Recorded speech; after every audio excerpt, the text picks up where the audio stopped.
Welcome to the final installment of the From the Vault series. I'm your host, Zarina. Thank you for being here today. I do have 2 previous videos going over the other unreleased songs from Fearless, so I will link those videos in the description below.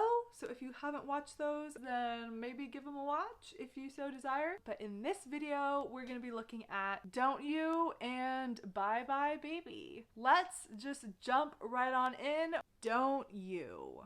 Okay, so this song almost feels like it belongs on 1989 or something. Just the musical style of it has a lot more of these, like, I don't want to say techno because that's not the word, but these kind of more like modern sounds versus just, you know, country instrumental folky sounds. Like, it doesn't sound as folky as a lot of her other music from this time period, so that's interesting. I wonder if this is how she had envisioned it sounding like when she made it, or if those kind of production changes were made now when she was going back and looking at it and she decided to make it sound a little different than what it had originally sounded like. Because this almost seems like ahead of Fearless Taylor's time. Yeah, I don't know, that's my hot take.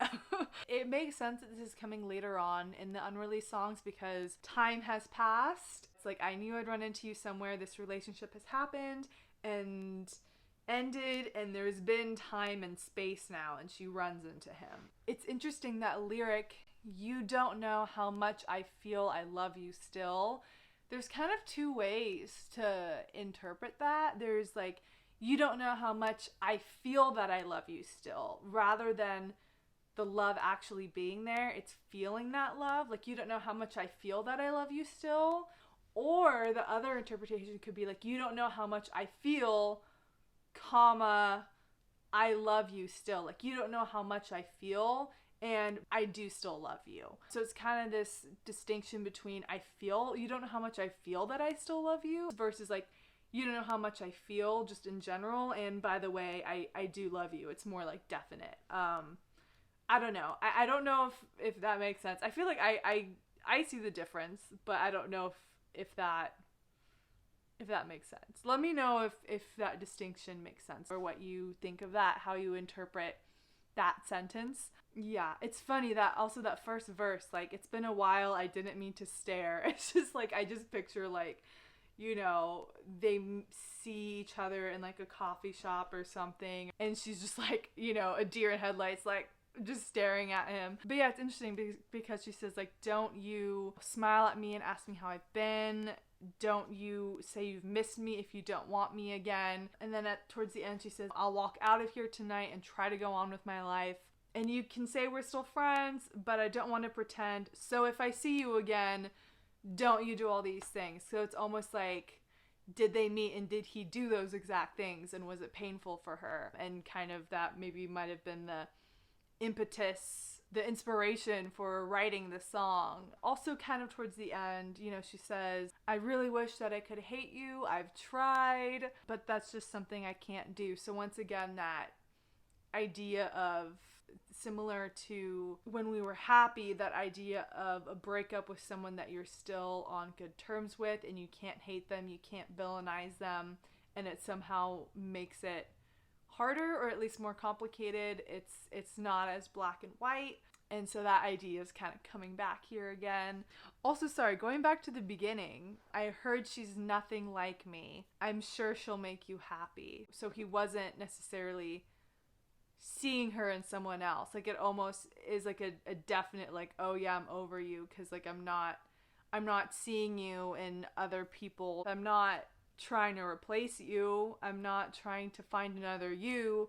I found another person who's completely different. And then that added line of, I'm sure she'll make you happy. Like, I couldn't make you happy, so I'm sure that she will. So there's a lot of, like, you know, heavy emotion in those 2 lines. Yeah. Bye Bye Baby. This song has some really beautiful lyrical moments. I kind of wish it was released with the original Fearless, but that's fine.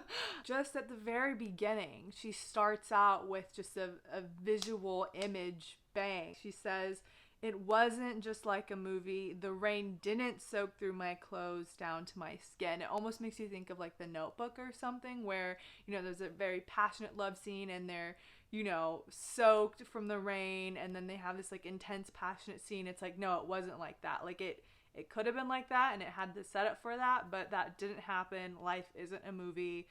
Time to move on. I'm driving away, and I guess you could say this is the last time I'll drive this way again. So it's kind of showing that, like, yes, there's been this back and forth, but I'm finally closing this chapter once and for all. Another beautiful line there is, "Lost in the gray, and I try to grab at the fray because I still love you, but I can't." It's this idea of like being lost in the gray and being in this sadness and this like melancholy, but still grasping at the strands, trying to make it work, but you just not being able to take it anymore. Another line that kind of ties to that I really, really like was when she says, "It feels like I'm becoming a part of your past." Oh, it just like, it just gets you, Yeah, it's like, it feels like I'm becoming a part of your past, so I'm making the call and making me a part of your past now, and I'm moving on for my own sake. Like, you're clearly moving on, and so I need to as well. But yeah, that feeling of just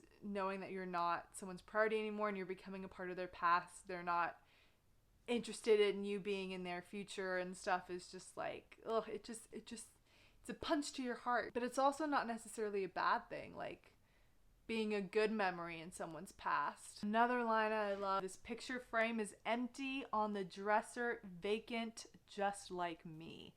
Which, it paints that picture, you see it, but it also really shows this emotional place that she's in. And you kind of can see her like being and feeling vacant from this love that's like taken everything out of her for so long. And now she's saying bye to that, and hopefully one day will not feel vacant anymore. It's so good. And then she says, "Then back to your hesitation. I was so sure of everything." That juxtaposition there of you're hesitant, your hesitation, but I was so sure of everything. So that shows how they were on two opposite sides of the spectrum there. Like, I was so sure of everything I thought we'd always have. Bye-bye to everything I thought was on my side. So coming to grips with a false vision that you have, saying goodbye to not only the relationship, but those hopes and dreams and thoughts and vision that you had for yourself in this relationship. Like, letting go of that and saying bye to that is part of the process. "There's so much that I can't touch. You're all I want, but it's not enough this time. And all the pages just slipping through my hands. I'm so scared of how this ends. You're all I want. It's not enough this time." So there's been previous times, and it's kind of like, this is the last straw. Like, at the beginning, she said, "This is the last time I'll drive this way again." So it's kind of like really cutting it off for good this time. And like, I'm so scared of how this ends, of not seeing this person anymore, not being with this person, of it just kind of ending. Like, I'm so scared of how this ends, but also at the same time making that call. And of course, that line in the chorus, "Because you took me home, but you just couldn't keep me." That's like also like a heartbreaking line, and kind of explains part of the situation, right? Like, you took me home, you wanted me, this happens, but you just couldn't keep me, you couldn't commit, that hesitation that she talks about. And also partially, you couldn't keep me, like, part of her realizing that this isn't going where she wants, where she thought it would always go, and so she's leaving. So he actually can't keep her because she's leaving. So there's kind of two ways to look at that there, a double meaning there. But yeah, it makes sense that this song is the last song of the unreleased From the Vault songs, as it is, saying that final goodbye. You kind of go on a journey with all these songs, go through all these like emotional steps of a journey with getting over a relationship, but this is kind of like that final, okay, bye-bye, moving on towards something. Even though I'm scared of how this ends, we're making that call for ourselves, and bye-bye, baby, so that it makes sense that we're ending on this song. Yeah, with that, I will have to say bye-bye to my babies because we're done with the video. Let me know what you thought of the songs and From the Vault just in general. Let me know what your standout lyrics were, and thank you for watching. Bye!